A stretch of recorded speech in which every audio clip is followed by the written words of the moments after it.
Hello and welcome to my placement presentation. Why the cup OT?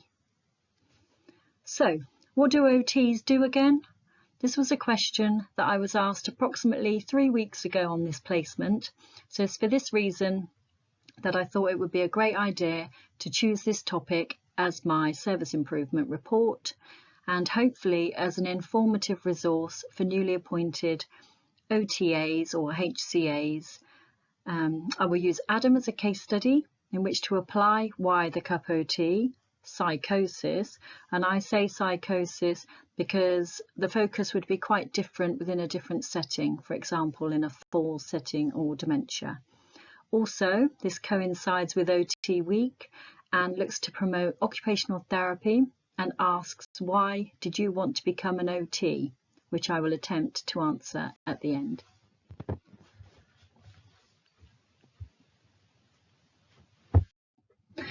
One of the most important challenges facing our healthcare system today is communication between staff to ensure the highest quality service provision.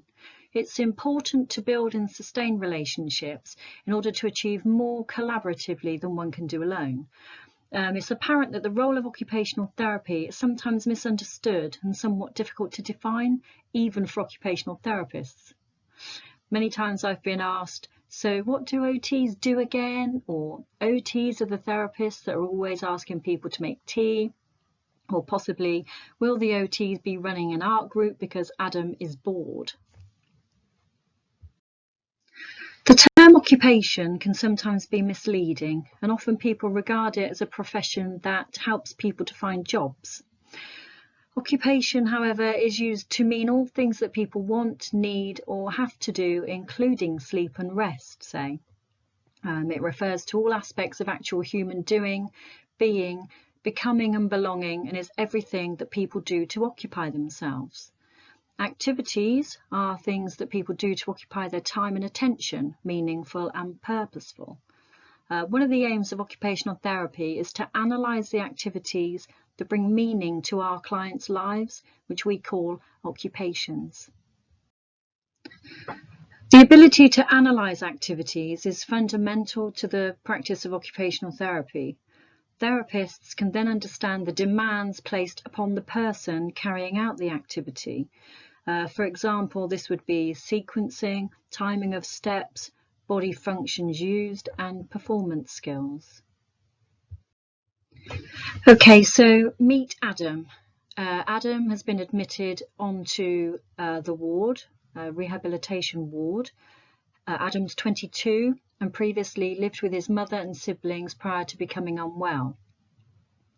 Adam is well known to mental health services due to having been diagnosed with treatment-resistant schizophrenia. Adam experiences psychosis. He is a voice hearer and hears 3 voices that tell him to harm himself and others. The reason for his latest admission was due to injuring himself and threatening a family member. Adam's previously lived in supported accommodation, but now lives on his own, but is struggling to manage independently. Psychosis is one of the most life-impacting conditions and arguably the most debilitating.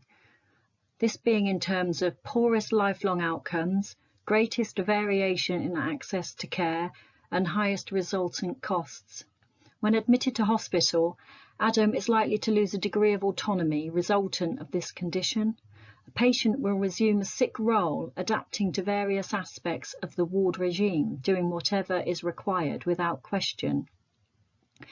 It's only when the patient relinquishes this role and takes responsibility for oneself that the occupational therapist can begin to support the individual through the recovery phase.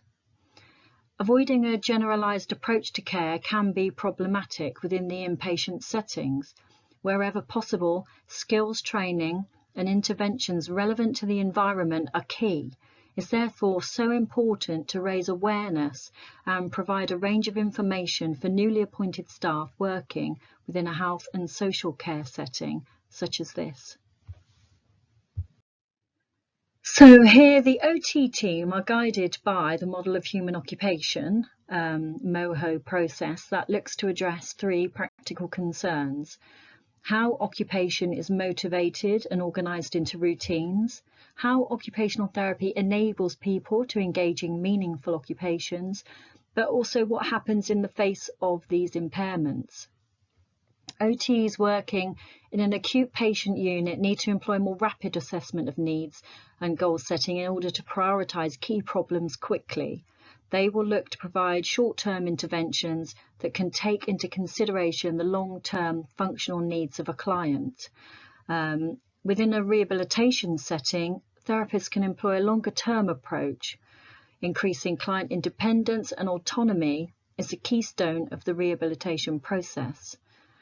Although it's essential to maintain certain levels of safety, opportunities for the clients to practice and initiate skills are vital for future use within the community.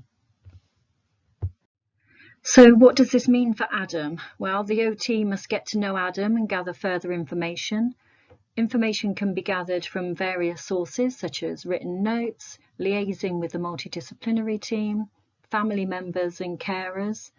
The occupational therapist can then create a picture of Adam that includes challenges and strengths.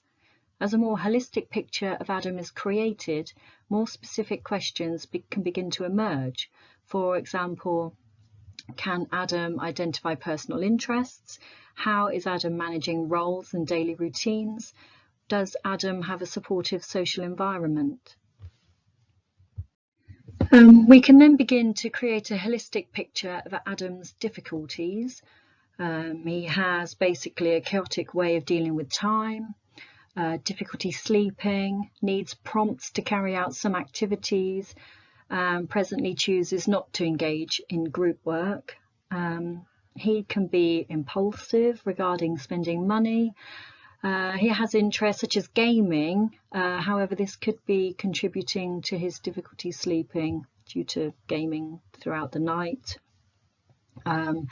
Adam also has processing difficulties due to hearing the voices. Again, social environment wise, he doesn't attend the social groups. Persons who hear voices often fail to accomplish age-related developmental occupations. They often have a chaotic way of dealing with time, and as time appears to stand still, volitional problems and social regression can further impact on the ability to organise occupational performance, and these difficulties were evident when completing the initial assessment with Adam. However, as an occupational therapist, we like to take a person-centred and strengths-based approach. Strengths-based approaches foster interests and talents rather than deficits, which motivates a person to feel competent, gratified, interested. Hence, you will find occupational therapists ask clients to complete sometimes an interest checklist, and this identifies interests and how one wishes to participate in an interest in the future. But what if the bad things are the good things? So, for example, instead of seeing a person as disengaged or lazy, don't attend groups, we could say that they're laid back. You know, this could be a positive. This could be useful, you know, for a defense against anxiety if you're more, you know, have a more laid back nature. Applied to Adam, why do the voices have to be a deficit? Can it be the cultural attitudes, beliefs, and stigmas that make it bad instead of good? There are a lot of misunderstandings about what it means to experience psychosis. The media often portrays people with psychosis as dangerous, even though they may be more likely to harm themselves. What is the difference between the experience of psychosis, Adam as voice hearer, and a psychic voice hearer? A recent study found that the experience of psychic voice hearers is very similar to that of a patient with a diagnosis. It was found that the psychic voice hearers who were less distressed by the voices received a positive reaction when talking about the voices for the first time. Persons who experienced voices as negative received a negative reaction, which was then continued to be very disruptive to social relationships. So I think it's important for occupational therapies and support workers to be aware of this stigma and the language, that is so powerful, and try their best to address this in practice. So I digress. What are Adam's strengths? He's currently able to manage self-care. He's aware of a previous dependency on drugs and alcohol that was, he knows was bad for him. He wants to start anew. He identifies with having interests, which, as you can see, he likes fishing. He does like gaming, which is great, can be a social thing. He has good mobility, able to walk to the shops, which is great, and he communicates well and is very polite on social interaction. So with all this in mind, it's important to know that well-being comes from having a balance in 3 types of activity: self-care, leisure, work, or productivity. Maslow's hierarchy of needs suggests that physiological and safety needs should be met before psychological needs can be fulfilled. From this perspective, Adam would need to manage self-care and food preparation before looking to achieve more psychological needs. So here then we start to make some goals. Goals are the targets that the client hopes to reach through involvement with occupational therapy. Adam has difficulties organising his time and has low motivation. His voices have made him withdraw socially, and therefore he's anxious about going out into the community. However, he enjoys shopping and wants to walk to the shop. The OT can facilitate this by developing a long-term goal that will see Adam make a shopping list, walk to the shop, buy the items, and independently prepare his own meal. OTs grade and adapt activities to ensure the success of the long-term goal. This could possibly mean first assessing how Adam is able to make himself a cup of tea within a ward setting. So here we find ourselves going back to why the cup OT. Making tea as an activity is therapeutic on many levels. It's culturally embedded within the British society. It's socially inclusive when enjoyed with family and friends, and a large part of the daily routine. Tea making, therefore, can be argued to have a temporal context central to occupational identity and provides motivation to engage in the activity. It's important to use grading to either increase or decrease the activity demands so that the occupational therapist can provide just the right challenge. Successful completion of this activity can then be upgraded to going shopping, supported within a community setting, leading on to independent.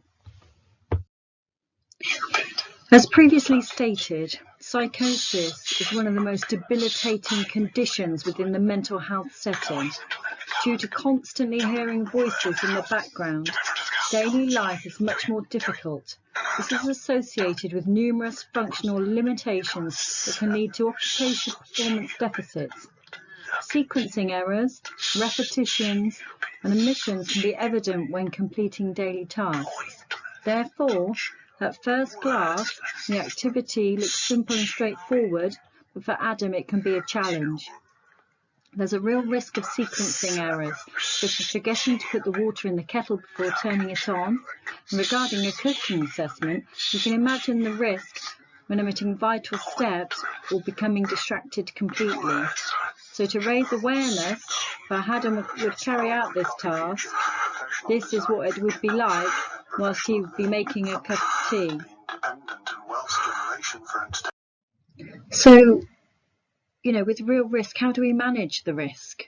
Risk management is an intrinsic part of a quality service.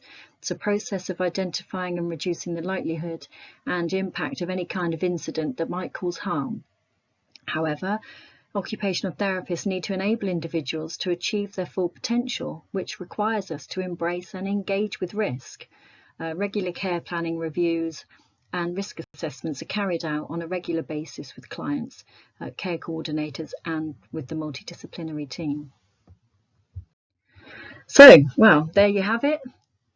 That's why the cup OT. The occupational therapist will continue to work with Adam, achieving and reviewing goals until he's ready for discharge planning. The OT theme for this year was looking to inspire people from all backgrounds to choose occupational therapy as a career, and asks OTs to post online why they love being occupational therapists. They ask you that you start your post with, "I love being an occupational therapist because," well, I'm obviously going to have to adapt mine as I'm not yet qualified. So here goes. I wanted to become an OT because I was absolutely inspired by the OT team when I first became an employee of AWP. As an activities coordinator, I was able to work closely with the occupational therapists who made me feel very supported and valued.